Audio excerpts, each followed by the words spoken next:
So today we'll be solving this problem, chessboard and queens.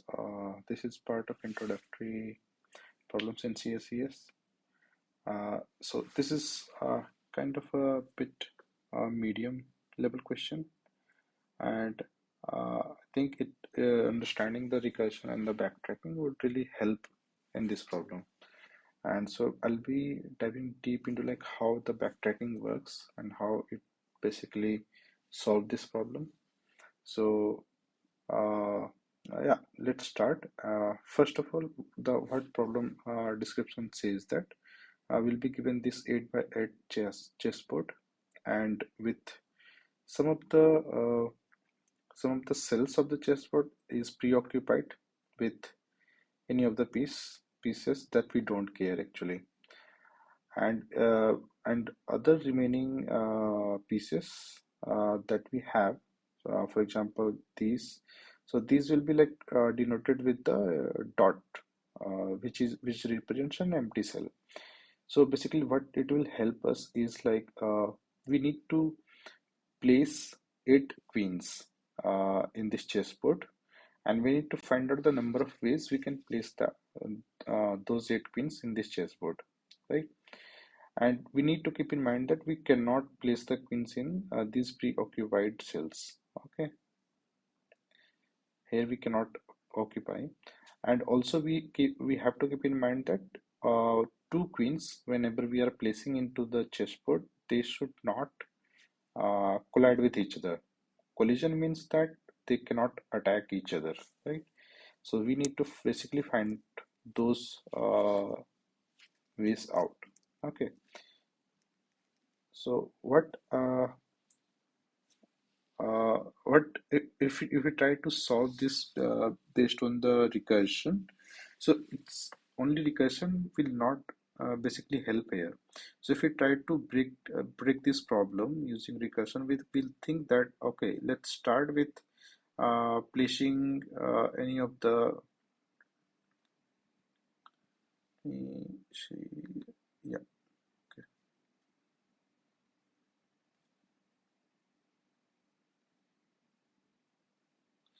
Yeah, so if we try to, let's say, place the queens in any of the empty cell, either let's say suppose 0th cell, then what are the next options we have, right? The next option is definitely we cannot place the next queen in this same row, uh, and we can only place the next queen in the next row, right? Not in the uh, and we always have to place the one queen in one row, right? Because there are only 8 rows and 8 queens we have to place, so it's guaranteed that we cannot place 2 queens in one row, so it must have, each row must have at least one, at most, and at least one queen, right? So we definitely have to put next queen somewhere over here, right? Any places, we don't care, and in these empty cells it could go anywhere, right? So that's how we could break down the problem over here, right? So first of all, what we care is like we can we'll try it out with all these empty cells in the first row, and keep we keep trying to put the queen in the empty cell, and then I'll call this recursion on the next subsequent uh, subproblem, right? Which is the starting row from the one and ends with last row. So then the remaining 7 queens will be put inside this smaller grid, right? This a smaller grid, and will the recursion will give us the solution. But if we see, right, even if this is an empty cell, or this is also an empty cell, if we put the queen over here, so it will attack with the previous placed queen, right? So that is the basically a problem. So we always have to keep in mind of the queens that we have previously placed uh, in previous rows, and this is the basic main hint that suggests that we have to use backtracking, because we need to keep in mind of the previous allocations that we have already done, right? So whenever we are like going towards the sub problem, we also have to somehow store these values of previous placed cells, like which were the previous placed cells, so that we can identify if the current allocating to the current cell, does it attack, is it being attacked by other queens that has been already been allocated. So that will basically help us in that, right? So that's where what we will do is like we uh, keep some metadata about these already placed cells, and if the attack is not possible, then we can definitely place it here, and then we again call on to the subsequent sub problem, which is this a smaller grid, which is starting with row 2 and ends with 7, right?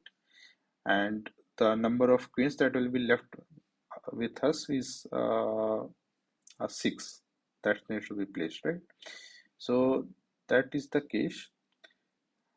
To identify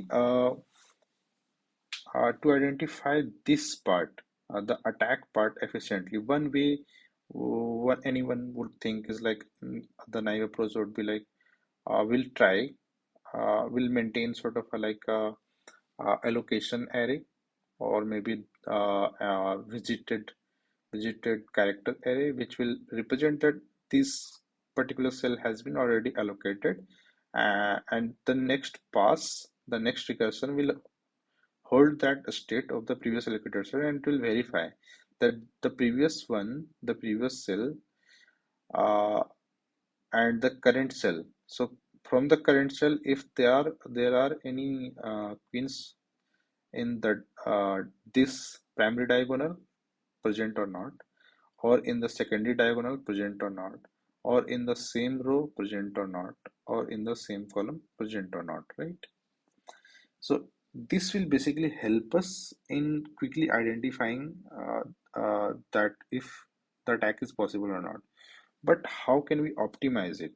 Because this naive approach will take a lot of time for computation, because for each site we are processing eight cells in the column, 8 cells in the row, and 8 cells in the diagonal, and 8 cells in the secondary diagonal.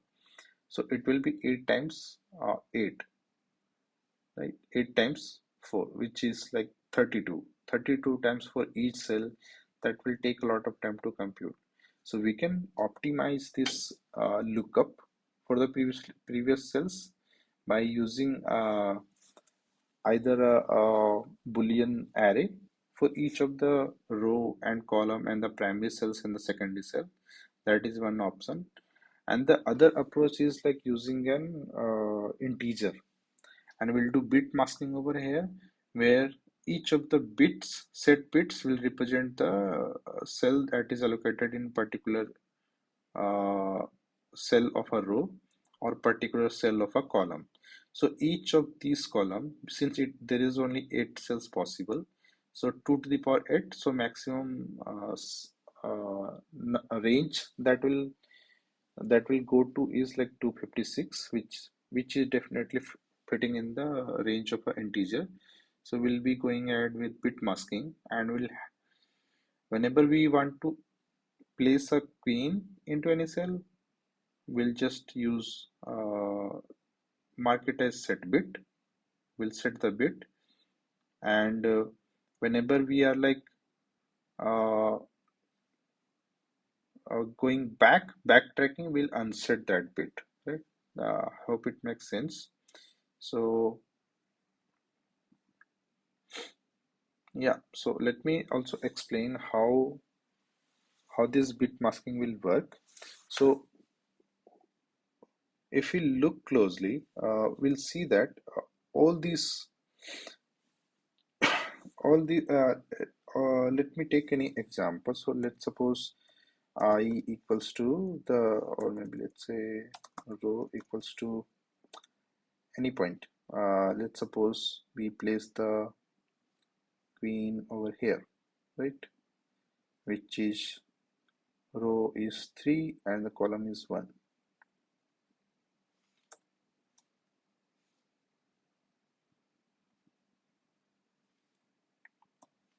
and column equals to 1. So if we see all, it's easy to find out for the row and for the column. It's easier to find out that if the queen is present in that particular cell or not, right? It's easy because row is 3, so we'll check, we'll maintain a integer for row and for the column as well. uh, uh, Column hash, we'll say, let's say, and the row hash, right? So for each of the row hash, if the third bit in this row hash is set, it means that this row already present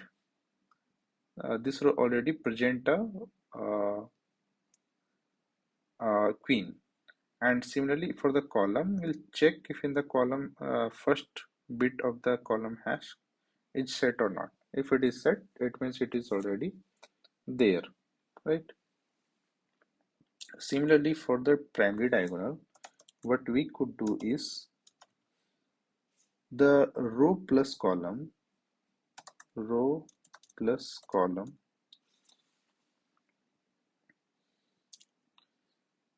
will check if this bit, so for this it's going to be maximum 16 bit. So if we'll check if the primary diagonal has row plus column bit set or not, that will give us the all the elements in this particular diagonal.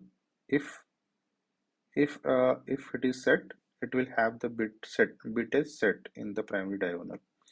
Why is it so? Because let's suppose, for example, here it was 3 comma 1, and if we go over here it is 2 comma 2, so that is also 4. And then similarly over here 1 plus 3 is 4, 0 plus 4 is 4, and over here 4 plus 0 is 4.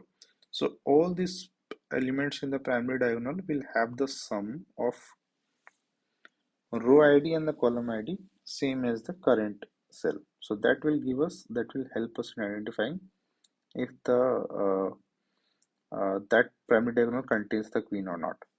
Similarly for the secondary diagonal, we'll have difference between row and column same. So for example over here 3 minus 1 x minus y equals to 2. 3 minus 1 is 2.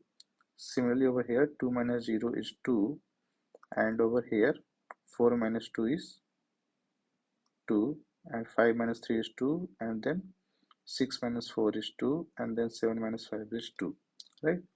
So but there could be one situation when for the secondary diagonal that it will come as negative. So if we take example over here, row is less and the column id is higher.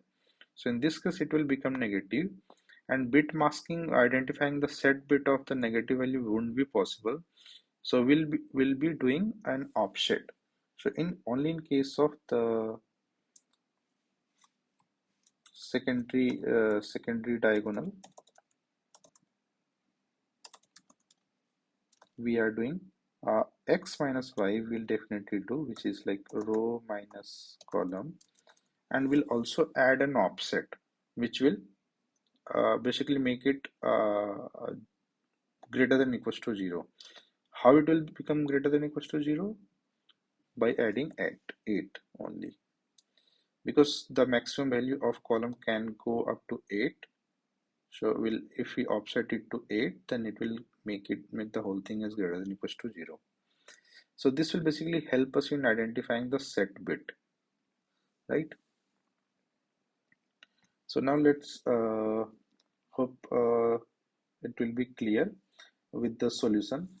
So this is the code that I went with. So here I'm taking a character array, I'm assigning using the buffered reader, and so it will contain all these the whole grid that I showed you earlier, the dots and the stars, right? Now let's first look at this solve function, the backtracking function. So first of all, if the row index here the row is row hash, column is column hash, and primary diagonal is primary diagonal hash, and the secondary diagonal is secondary diagonal hash, which will tell us if it is allocated or not. The queen has been allocated in that particular diagonal is or not, right? And we are starting with the 0th row. So I will indicate that the row that we are processing, on which we are trying to allocate a queen.